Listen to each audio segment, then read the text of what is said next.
Olá pessoal, boa noite, sejam bem-vindos aqui ao perfil da FG Clínica de Neuromodulação, Epilepsia e Cannabis Medicinal. Eu sou o Dr. Francinaldo Gomes, neurocirurgião, e hoje a gente vai fazer essa live em comemoração ao Dia Mundial de Conscientização sobre o Autismo, que é exatamente hoje, dia 2 de abril. Você pode fazer suas perguntas, pode colocar suas dúvidas aqui, que a gente vai responder, tá? Eu vou compartilhar essa live aqui com o pessoal aqui do perfil, para participar aqui. E quem estiver aqui participando comigo, pode estar compartilhando, né, a live com as pessoas aqui do perfil, para a gente ter um número cada vez maior de pessoas aqui na nossa live. Lembrando que o autismo, o transtorno do espectro autista, é uma condição neurológica que afeta vários domínios do comportamento das pessoas, né? Tá? Então vamos falar aqui um pouquinho. Tá? A Rita aqui, a Ju Barros. Vamos convidar mais as pessoas. Quem tiver dúvidas, pessoal, pode ir colocando aqui na live, que vai ser um grande prazer estar respondendo aqui para vocês, tá bom? Convide aí as pessoas para estarem participando, que vai ser bem legal. Márcia Santana acabou de entrar, seu Osimar, Doraci Macedo também está aqui no perfil, por isso que eu estou vestindo azul, né? A cor azul é a cor que simboliza, digamos assim, o transtorno do espectro autista. E hoje a gente vai estar falando aí nos próximos minutos. Boa noite, dona Márcia, seja bem-vinda. Tá? Alguém tem alguma dúvida, quer fazer algum comentário aqui sobre o transtorno do espectro autista? Pode ir colocando aqui, que vai ser bem legal aí, tá? A gente tá respondendo, tá bom? Bom, hoje então, dia 2 de abril, é o Dia Mundial de Conscientização sobre o Autismo, né? Esse dia ele foi criado pela Organização das Nações Unidas, tá? E o objetivo ele é promover aqui a compreensão, por exemplo, a inclusão e o respeito às pessoas que têm o transtorno do espectro autista, tá? Então, o objetivo é conscientizar as pessoas, o objetivo é informar.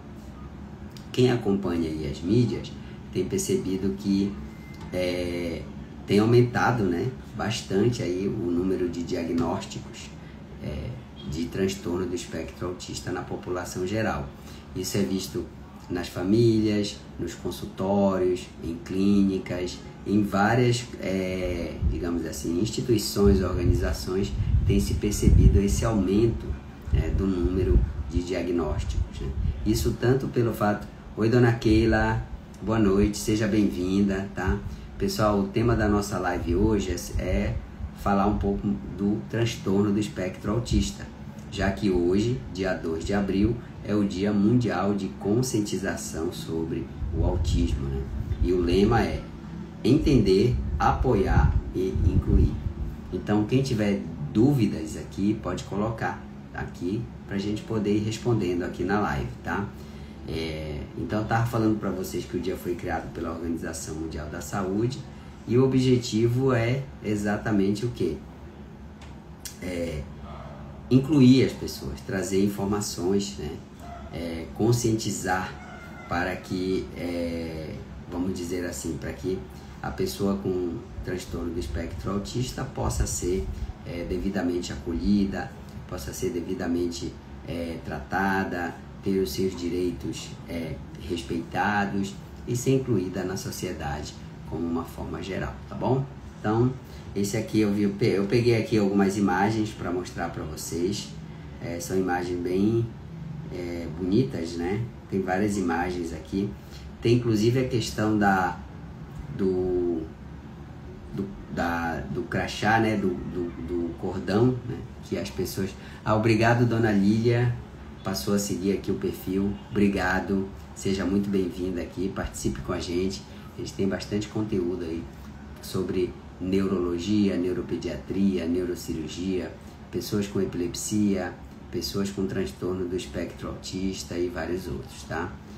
Obrigado, dona Samaira, obrigado, ela colocou aqui o melhor doutor, grande abraço, muito obrigado. A Neide Nogueira tá aqui. Amanda, olha, a grande Amanda Marques, mãe do Samuel, tá aqui com a gente. Obrigado, Amanda. A Meire também tá aqui no perfil aí do estado do Amazonas, né? Diretamente de Manaus, tá aqui também. Pessoal, vamos fazer perguntas, vamos comentar aí, fazer perguntas a respeito do transtorno do espectro autista, tá? Então eu tava pegando para vocês aqui o símbolo, né? Então, basicamente a imagem, né, que é usada como símbolo é esta aqui, ó. Deixa eu pegar aqui para vocês. Ó, é essa aqui, ó. Deixa eu colocar aqui para vocês verem, visualizar, que muitos já conhecem, né? Essa aqui, ó, tá?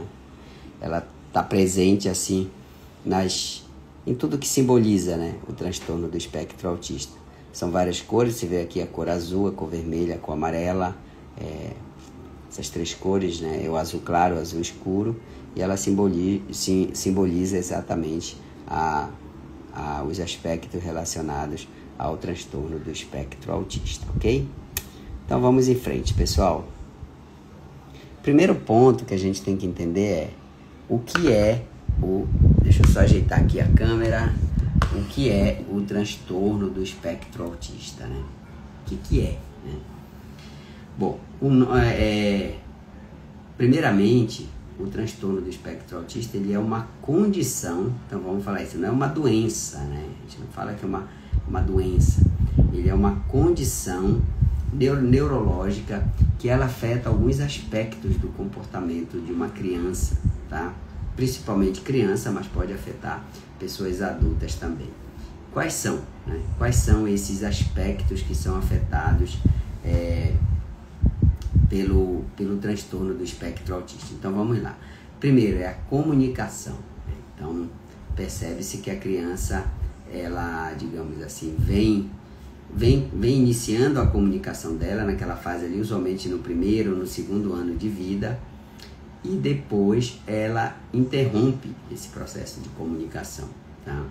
Então ela vem numa crescente, vem ali se desenvolvendo, vem fazendo ali as suas, como é que a gente fala, alcançando os marcos do desenvolvimento, e de repente ela para, né?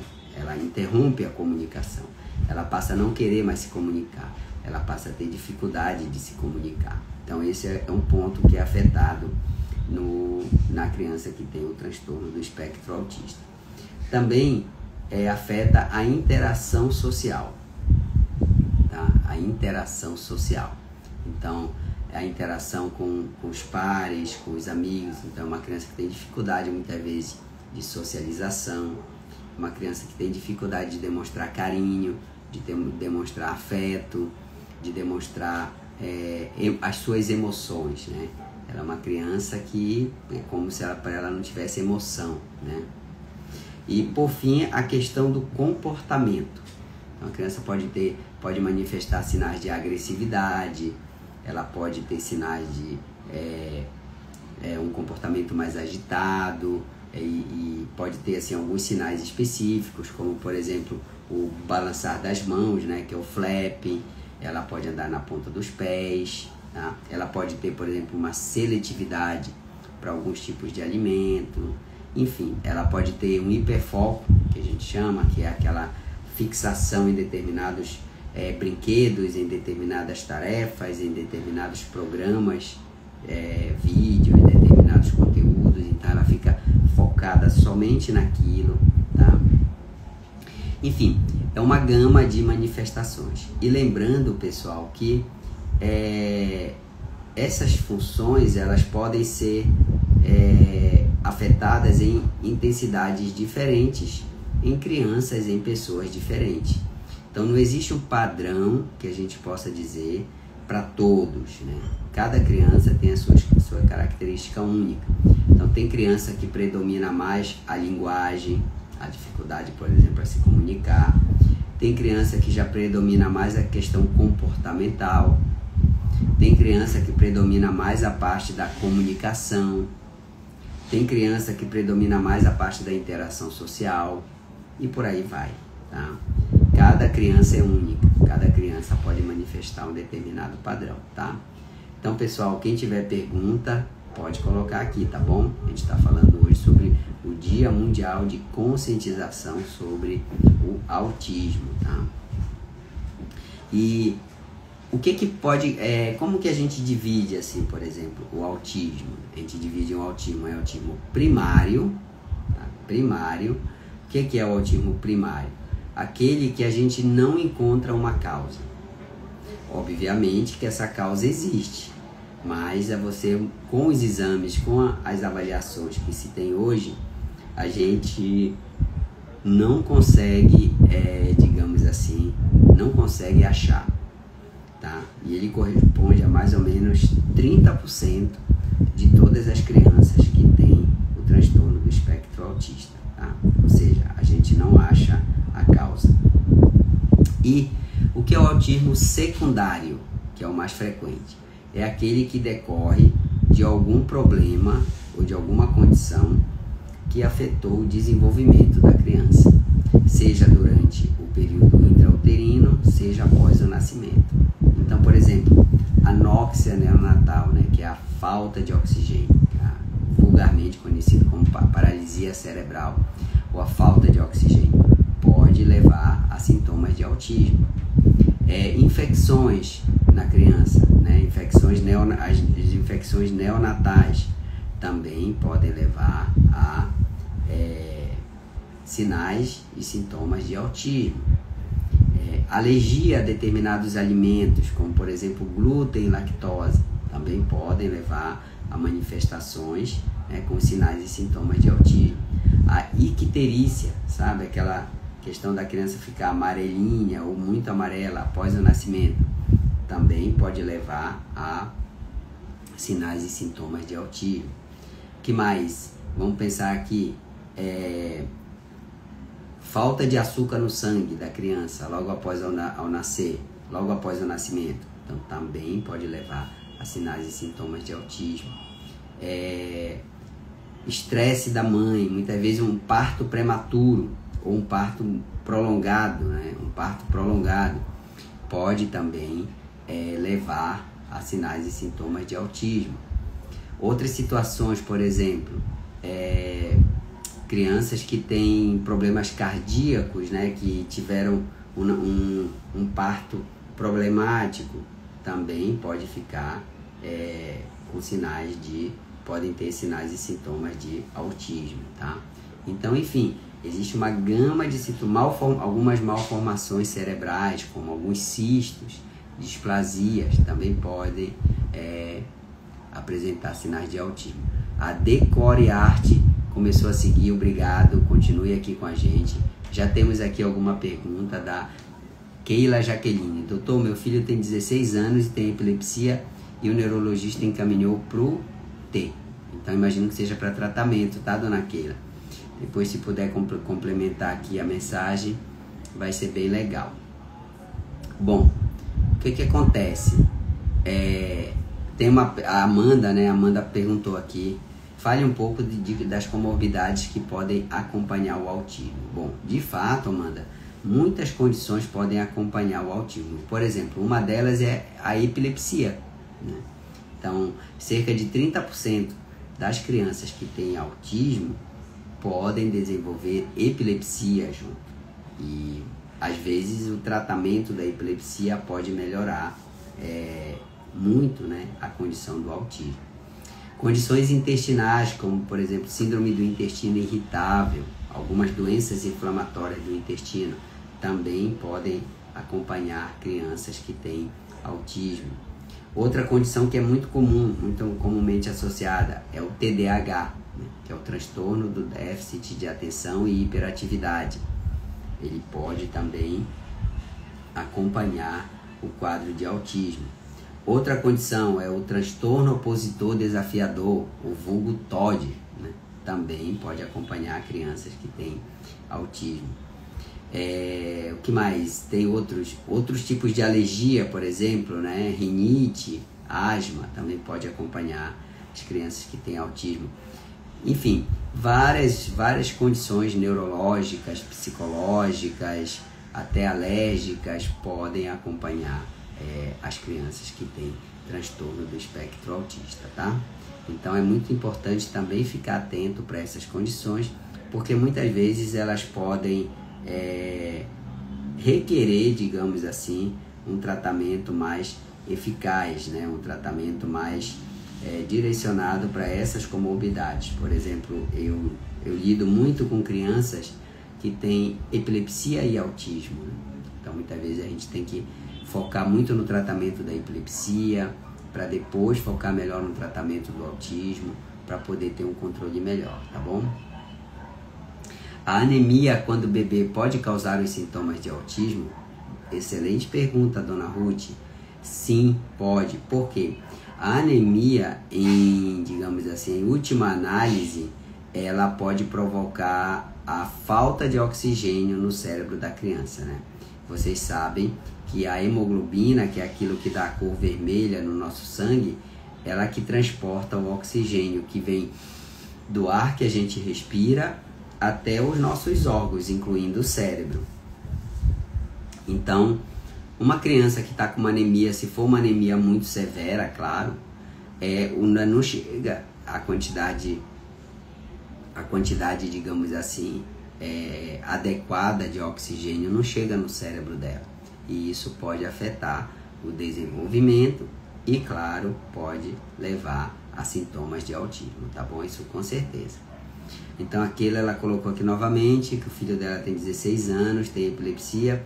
O neurologista encaminhou para fazer terapia ocupacional para saber se tem TEA. Doutor, quem tem epilepsia pode ter o TEA? O TEA é transtorno do espectro autista. Sim, dona Keila, pode sim ter. E aqui, para descobrir se a pessoa tem, aqui já falando do diagnóstico, vamos falar assim, né? Primeiro são os sinais e sintomas, tá? Então, esse que é digamos assim, esse que é o ritual assim que se segue, né? Primeiro, a avaliação dos sinais e sintomas. Depois, a criança tem que ser avaliada usualmente por um neuropsicólogo, porque durante a avaliação são feitos uma série de testes quantitativos que ajudam a diagnosticar se é autismo, se é somente autismo ou se tem outras condições, e principalmente colocar o nível de suporte, que é meio que uma classificação do quanto que aquela criança vai necessitar de apoio, por exemplo, tá? Então, o nível de suporte, ele ajuda muito na definição do tratamento, tá? Muito, muito mesmo. É muito importante fazer essa classificação, porque aí a gente pode estar, digamos assim, direcionando o tratamento para essa criança. Então, quanto aos níveis de suporte, são 3, né, que a gente utiliza. O nível de suporte 1 é aquela em que a criança necessita de alguma ajuda, né? Mas ela consegue, por exemplo, ter praticamente uma independência sozinha. Já o nível 2, também conhecido como moderado, o nível 1 seria o nível leve, né? Ela já necessita de apoio significativo, né? Ela tem dificuldade, por exemplo, na comunicação, tanto na verbal quanto não verbal, e ela pode ter comportamentos repetitivos e mais evidentes, assim. E o nível 3, que é o severo, precisa de muito apoio, tá? Então, ele tem um grande desafio na hora de fazer interação social, na hora de se comunicar. Muitas vezes são crianças que não falam, elas não conseguem falar, não conseguem se expressar. E tem uma restrição muito grande de ambiente, restrição muito grande de pessoas em volta, né? Porque senão acontece o que a gente chama delas se desorganizam, né? Facilmente, tá? Então, sim, dona Keila, pode ter. Quem tem epilepsia pode ter o transtorno do espectro autista e vice-versa, tá? Quem tem o transtorno do espectro autista pode ter epilepsia, e o diagnóstico é feito em conjunto, né? Pelo neuropediatra, ou pelo neurologista, pelo neurocirurgião, em conjunto com uma avaliação neuropsicológica, ok? E durante essa avaliação também é determinado o nível de suporte e se tem outras comorbidades, como o TDAH, o TOD e outras condições aí que possam estar junto com o autismo, certo? Obrigado aí os demais, a Joelma está aqui, A Assunção Silveira Elisângela. Doutor, boa noite. Tudo bem? Tudo, espero que sim. Que Deus lhe abençoe sempre. Obrigado, dona Assunção Silveira Elisângela. Muito obrigado, tá? Aí a dona Keila já respondeu aqui, tá bom? Obrigado também. Tem mais pessoas aqui na live, tá? Beleza, aqui, muito bom. Então vamos falar assim, como é que é feito assim o tratamento das pessoas que têm autismo, né? Como é que se trata? Como é que é feito o tratamento? Bom, uma vez feito o diagnóstico, é muito importante iniciar o tratamento. Aqui na questão do tratamento, a gente tem sempre que lembrar o seguinte: existe uma janela que a gente chamada janela de neuroplasticidade. O que vem ser essa janela de neuroplasticidade, pessoal? É um período do desenvolvimento da criança em que a capacidade do cérebro se moldar, dele se reorganizar em termos de sinapses e tal, ele é máximo, assim, ele é otimizado, tá? Ok? Então esse período vai usualmente, né, tem várias definições, mas ele vai principalmente, geralmente, até a puberdade da criança, tá? Então ele vai até esse período aí de até a puberdade da criança. Por quê? A gente sabe que até na puberdade, digamos assim, a capacidade, né, das crianças de se adaptarem, de se modelarem, vamos fazer assim, ela vai diminuindo por conta dos efeitos dos hormônios, tá? E tem um período que ele é máximo ali, por volta ali da primeira infância, é onde ele é máximo. Então, quando a gente pensa no tratamento da criança com autismo, a gente tem que pensar assim, que quanto mais cedo for feito esse tratamento e mais intensivo ele for, justamente para aproveitar essa janela de neuroplasticidade, melhor será para a criança. Então é muito importante, mas muito importante mesmo, iniciar o tratamento o mais rápido possível, não ficar esperando, tá? Claro, a gente pede às vezes alguns exames, por exemplo, pede-se uma ressonância magnética para saber se a criança tem alguma malformação cerebral, pede-se um eletroencefalograma para saber se ela tem, por exemplo, epilepsia, né? Pede-se às vezes as avaliações, tudo para definir o tipo, mas o tratamento tem que ser iniciado o quanto antes e aproveitado. Isso, inclusive, digamos assim, é um problema, né, que as mães hoje de crianças que têm autismo, elas têm enfrentado muito esses obstáculos com relação à terapia, né? Porque elas começam a terapia, muitas vezes a terapia não é feita da forma correta, muitas vezes é interrompido, troca de profissional, enfim. Então essa coisa da terapia ser intensiva, ela é muito, muito mesmo, muito importante aí para que a criança tenha o melhor resultado possível no seu tratamento, tá? Então, a base do tratamento, ela repousa nas terapias comportamentais. Aí existem vários tipos de terapia de acordo com a criança. Por exemplo, a terapia ABA, o REAC, TeraSuite, tem vários tipos de terapia. A terapia MIG, que é uma que aqui em Belém já tem disponível. Então, o tipo de terapia vai ser feito de acordo com com o perfil da criança e com também a disponibilidade, né, da terapia. O mais importante é que seja feita de forma intensiva e precoce, tá? Que as terapias sejam feitas de forma intensiva e precoce. Por quê? Para aproveitar esse período de neuroplasticidade. Se postergar muito a terapia, você pode perder muito a eficácia, tá? Então, uma vez fechado o diagnóstico, uma vez firmado o diagnóstico, tem que tem sim que se começar o tratamento o quanto antes para ter o melhor resultado possível, tá bom? Então, deixa eu só pegar aqui, tem a pergunta aqui da Neuci Gaia, deixa eu ler aqui. Tem uma idade mínima para diagnóstico de autismo? Assim, até tem, tá, dona Neuci? Geralmente por volta de 1 ano e 6 meses é quando se faz o diagnóstico, porque usualmente até esse período a criança vem se desenvolvendo assim normalmente, né? Então existe assim essa idade para que se tenha certeza, tá? Mas muitas vezes já se suspeita até em crianças pequenas, né? Principalmente se for, digamos assim,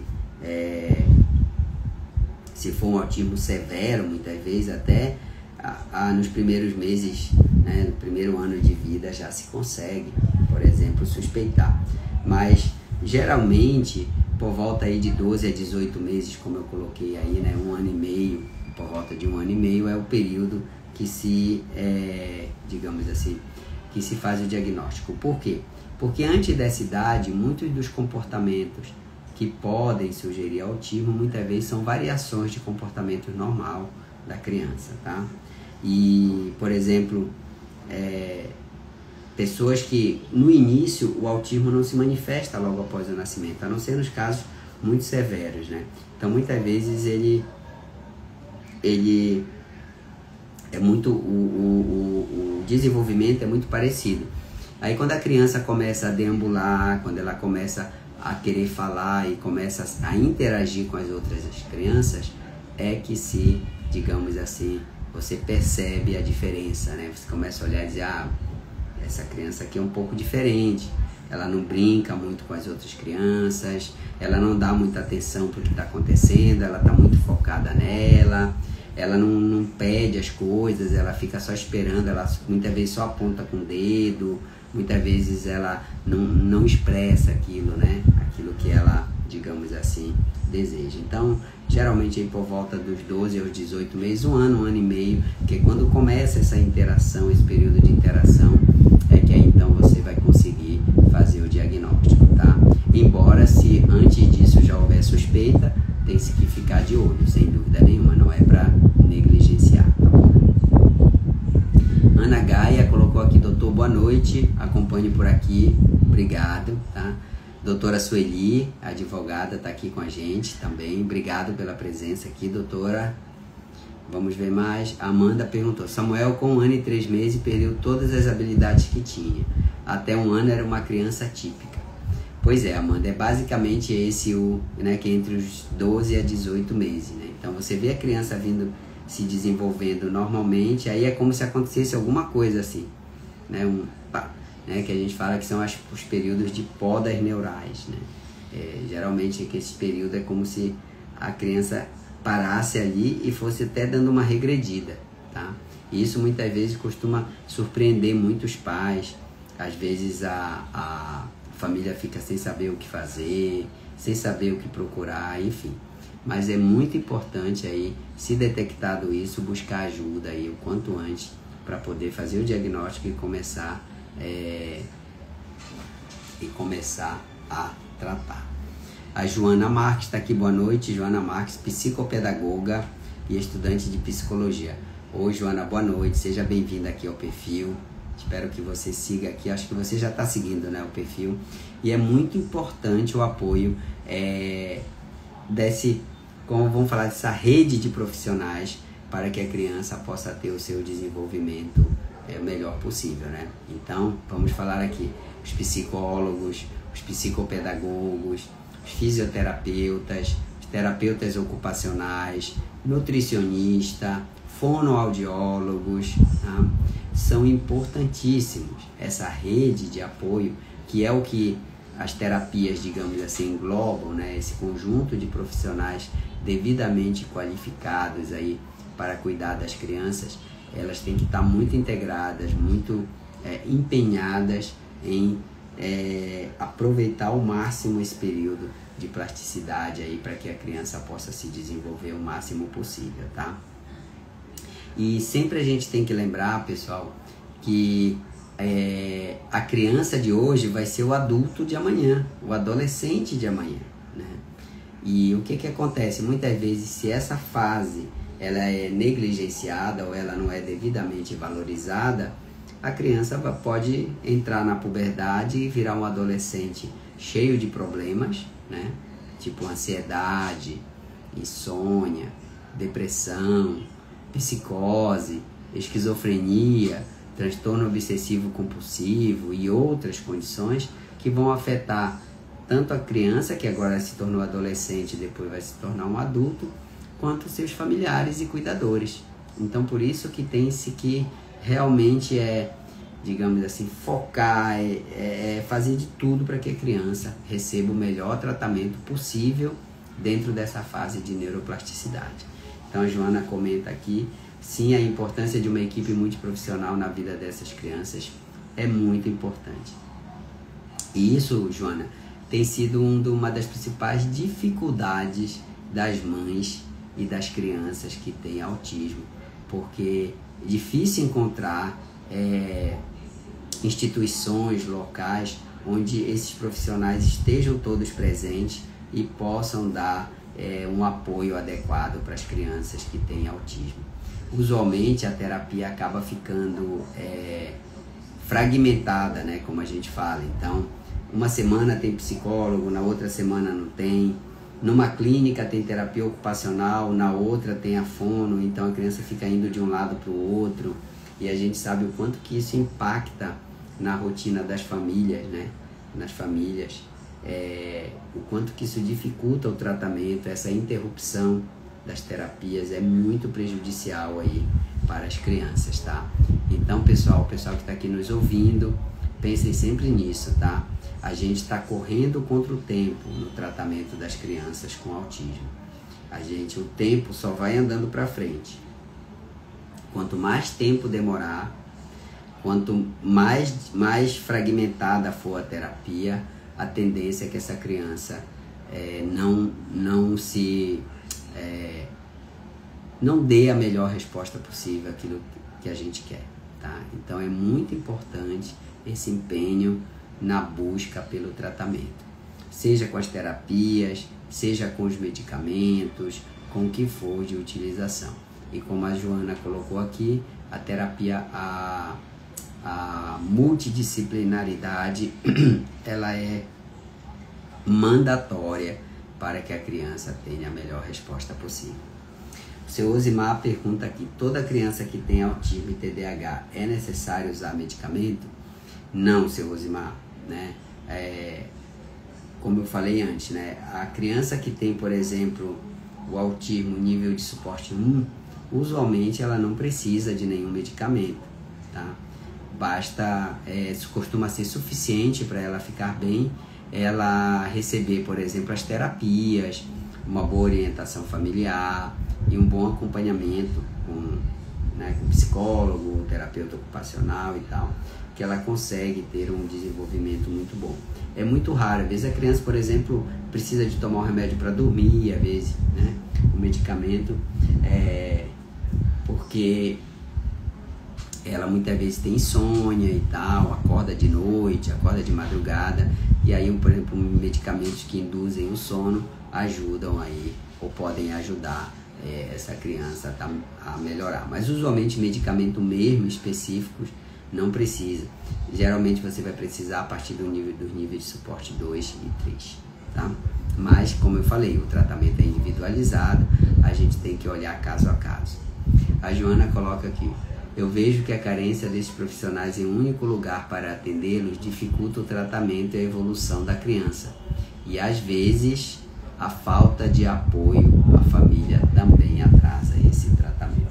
Sem dúvida nenhuma, tá, Joana? O que você falou aí é a mais pura verdade, né? Aqui em Belém as mães têm enfrentado assim, muitas dificuldades para cuidarem adequadamente das suas crianças, tanto pela falta das instituições, pela carência, não vou dizer falta, né? A carência de instituições, quanto pela dificuldade de conseguir via as operadoras de saúde, né, que viabilizem o tratamento de uma forma completa, de uma forma integrada, e também tem tido dificuldade em manter o tratamento. Então muitas vezes a criança começa o tratamento, mas aí depois de alguns meses ela interrompe o tratamento, né? E essa interrupção pode acabar trazendo aí dificuldades aí depois, descontinua o tratamento, enfim. Mas é algo que tem mudado, né? Graças aí ao esforço assim das mães, isso tem mudado. Elas têm conseguido aí muitos avanços aí, principalmente com relação tanto ao SUS quanto às operadoras de saúde, mas ainda é uma dificuldade assim real na vida das mães de crianças que têm o transtorno do espectro autista, tá? Ok? E, bom, vamos lá. A Ana Gaia também perguntou. Uma criança autista de 6 anos que tem epilepsia refratária e já faz uso de cannabis e mais 2 medicamentos. O que pode ser feito para melhorar essas crises de convulsões? Então, dona Ana, primeiramente, a criança tem que ser avaliada para saber o tipo de epilepsia que ela tem, tá? Se é uma epilepsia focal, se é uma epilepsia generalizada, então tem que ser feito o tipo de epilepsia. Se existe uma causa para essa epilepsia, uma causa física, né? Então, com os exames de imagem, pessoal, voltando aqui, aproveitando aqui a pergunta da Ana Gaia, muitas vezes não é preciso um exame, né, para diagnosticar autismo, né? Tanto que tem muitos colegas médicos que não pedem ressonância magnética nem eletro.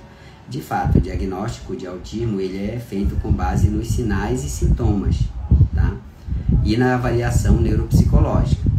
Mas para que serve o exame? O exame serve para você excluir outras doenças, né? Excluir a epilepsia, excluir uma malformação no cérebro e outras condições.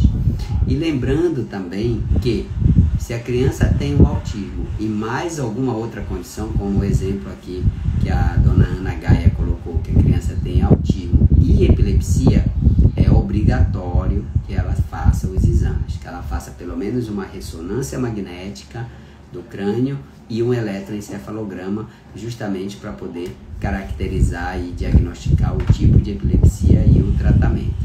E lembrando sempre, viu, dona Ana, nesse caso, se a criança já faz uso de cannabis e mais 2 medicamentos e está tendo crise ainda, imagino, então ela tem que ser avaliada para a possibilidade do tratamento cirúrgico dessa epilepsia, tá?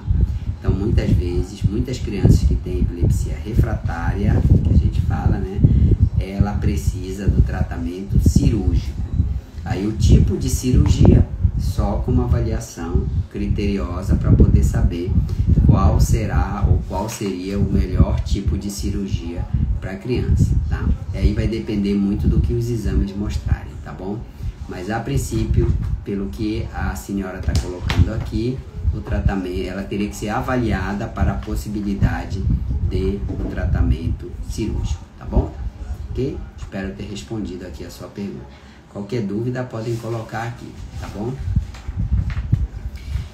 A Joana colocou aqui que ela trabalha numa equipe que tem equipe completa, que ela trabalha numa clínica que tem equipe completa. Muito bom, Joana. É bem difícil aqui em Belém tem, a gente sabe que tem, mas geralmente as agendas são muito cheias, né? Então às vezes a criança fica meses esperando uma vaga, por exemplo, para poder fazer.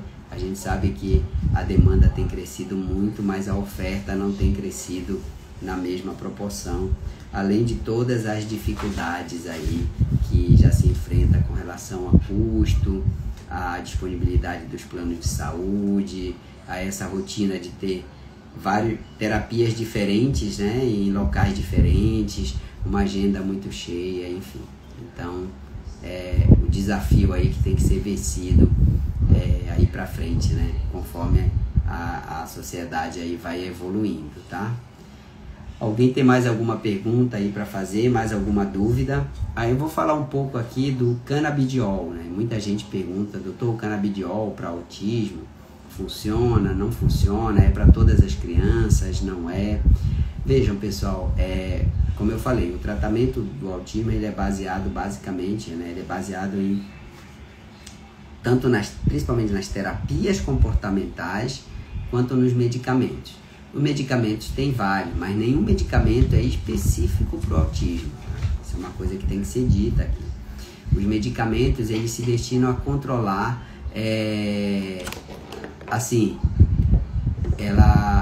elas tendem a controlar sintomas, né? Então, por exemplo, se a criança tem dificuldade para dormir, aí tem um medicamento que ajuda a dormir. Se a criança é muito agitada, muito inquieta, aí tem um medicamento que tende a acalmar mais. Se a criança tem dificuldade de prestar atenção nas coisas, aí tem um medicamento que ajuda a, por exemplo, a melhorar a atenção e por aí vai. Mas lembrando sempre que os medicamentos eles podem trazer efeitos colaterais, né? Então, efeitos colaterais, por exemplo, ganho de peso, puberdade precoce, muitas crianças às vezes aumentam o apetite, às vezes podem alterar a função do fígado da criança, quando faz exames do fígado, o funcionamento do fígado está alterado. Então tudo isso pode acontecer, tá?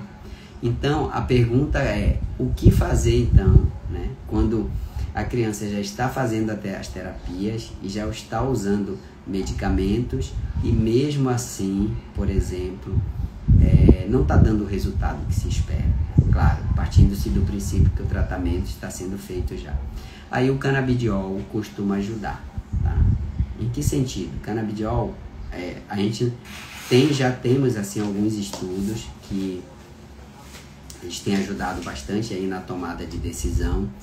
E o canabidiol ajuda basicamente em três aspectos, né, da criança com autismo.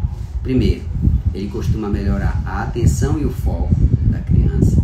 Ele costuma melhorar o sono, tá?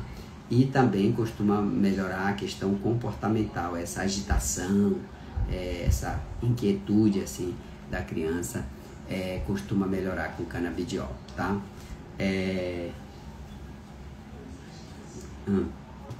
O que é isso aqui? Aqui na live? Uhum. Ah, tá bom, vou falar assim.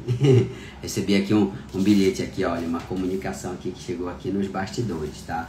Podemos falar das camisas, tá aqui, ó. Podemos falar, eu tô lendo aqui, podemos falar das camisas que daremos na clínica? Claro, pessoal, nós vamos falar aqui. Eu tô aqui com minha concierge aqui do lado e ela tá colocando aqui que a gente está preparando, né? Veja, no mês passado nós fizemos umas camisas para epilepsia, né? Mês passado, que foi o mês de março, nós fizemos as camisas do Março Roxo, tá? E vocês acompanharam aí comigo as campanhas, comigo, com todo mundo aqui da equipe, que a gente fez em várias cidades. E nós estamos preparando também por questão de logística, pessoal. Vou dizer para vocês aqui, não são só as clínicas, né, que é a oferta de clínicas para tratamento das crianças com autismo que são escassos. Locais onde se faz camisa de qualidade também é escasso. Aqui em Belém a gente teve que procurar em vários lugares para podermos fazer as camisas do Março Roxo. E agora a gente está providenciando as camisas do Dia Mundial de Conscientização sobre o Autismo e também já aproveitando aqui esse canal do Dia Mundial de Conscientização sobre a Doença de Parkinson, que é dia 11 de abril, tá? Então a gente vai disponibilizar as camisas lá na clínica, tá? Mas aí a gente avisa vocês aqui quando elas estiverem prontas, tá bom? Ok, concierge? Tá bom, então a concierge concordou aqui que era para dar esse recado aí para vocês, tá? Aí quem quiser adquirir, entre em contato aqui no perfil que a gente mostra como adquirir as camisas do Dia Mundial de Conscientização do Autismo. E mais pra frente eu vou reforçar mais a questão do Parkinson, tá bom? Ok? Bom, aí a Global Prime Care pergunta aqui: cannabis seria indicado para ajudar na ansiedade em crianças com autismo? Então, é um medicamento que pode ser usado sim, tá? Não, existem medicamentos para ansiedade, isso é muito importante a gente ressaltar aqui pro pessoal, tá? Mas muitas vezes a criança não pode usar, ela não tolera, ou os efeitos colaterais são muito intensos, e aí o canabidiol pode sim, pode ajudar, sem dúvida nenhuma, no controle da ansiedade, tá bom? Tem uma pergunta aqui da Márcia Santana, se o canabidiol serve para crises mioclônicas. Márcia, o que eu vou te dizer é o seguinte: quem tem epilepsia mioclônica ou crises mioclônicas, né? Pessoal, aqui é uma pergunta de epilepsia da Márcia. O melhor tratamento costuma ser o ácido valproico ou a etosuximida, tá? Esse é o medicamento que tem estudo, que a gente já sabe que funciona para quem tem crises mioclônicas e epilepsia mioclônica. E o canabidiol pode servir? Nós não temos estudos ainda, viu, Márcia? Assim, provando que funciona, feito com rigor científico, tá? Quando a gente lida com um paciente que não está melhorando com nada, né, já está usando o remédio, tudo na dose correta, pelo tempo correto, tudo, e mesmo assim não está melhorando, a gente pode tentar. Eu sempre falo isso, né? A gente pode tentar o canabidiol e ver qual é a resposta que o paciente vai dar. Mas de fato, assim, estudo, como tem para as outras doenças, para os outros tipos de epilepsia ainda não temos, tá? Mas pode ser tentado se os outros medicamentos não estiverem mais funcionando, tá bom?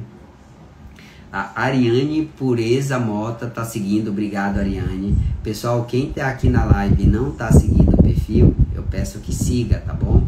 Que vai ser muito legal ter vocês aqui com a gente. Aquila Jaqueline, doutora, epilepsia tem que usar crachá de identificação? Então, dona Aquila, tem um crachá que ele é próprio, acho que é um girassol, é o girassol, tá? Que é para crianças neurodivergentes. Ela não especifica qual é o tipo de divergência. Então, por exemplo, uma pessoa com epilepsia poderia usar um crachá do tipo girassol, né? Deixa eu ver aqui se eu acho uma imagem para você. Crachá.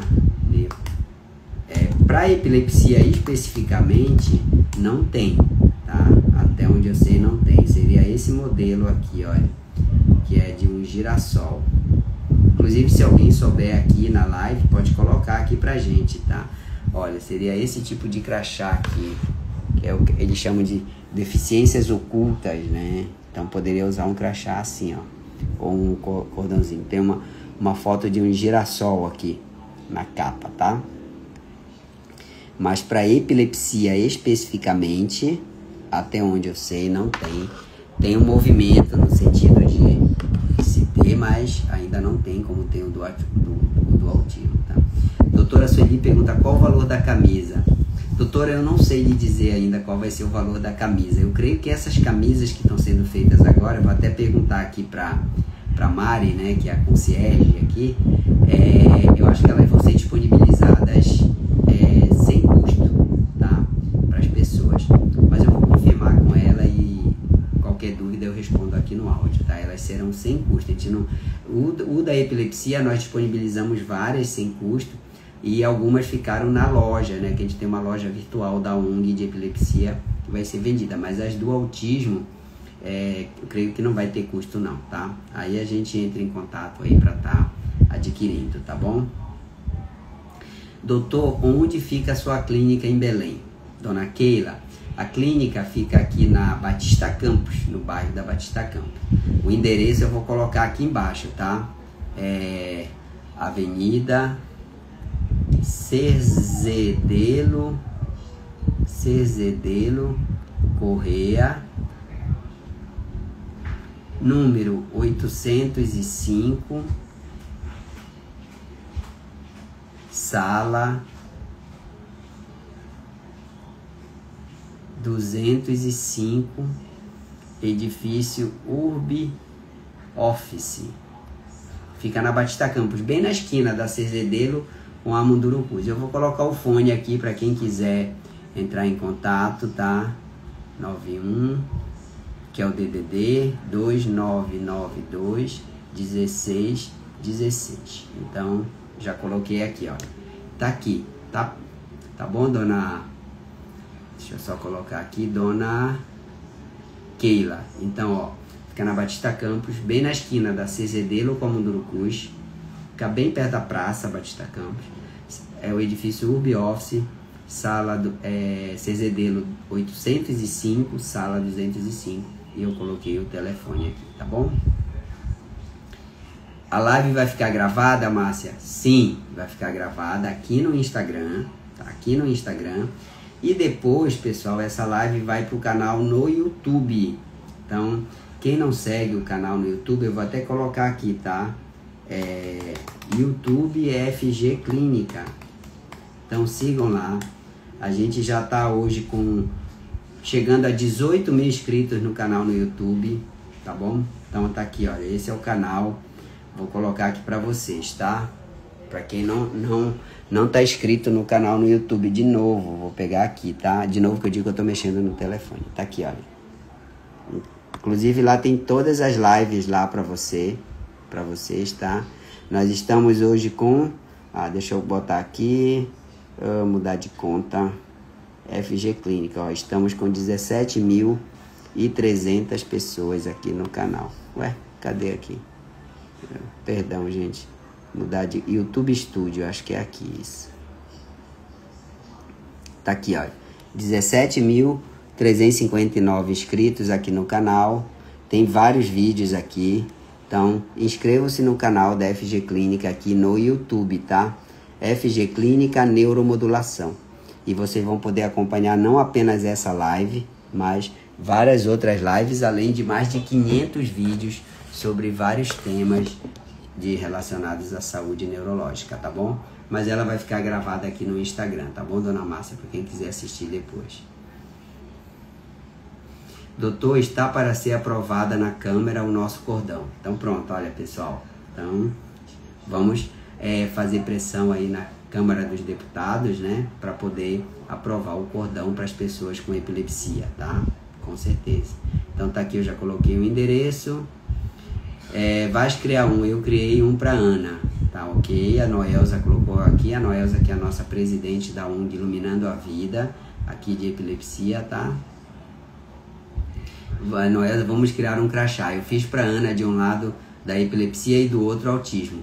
Vou postar lá na ONG. Ótimo, Noelza, poste lá. Pessoal, quem não segue a ONG, quem tem pessoas com epilepsia na família, sigam o perfil da ONG Iluminando a Vida. Eu vou colocar bem aqui, tá?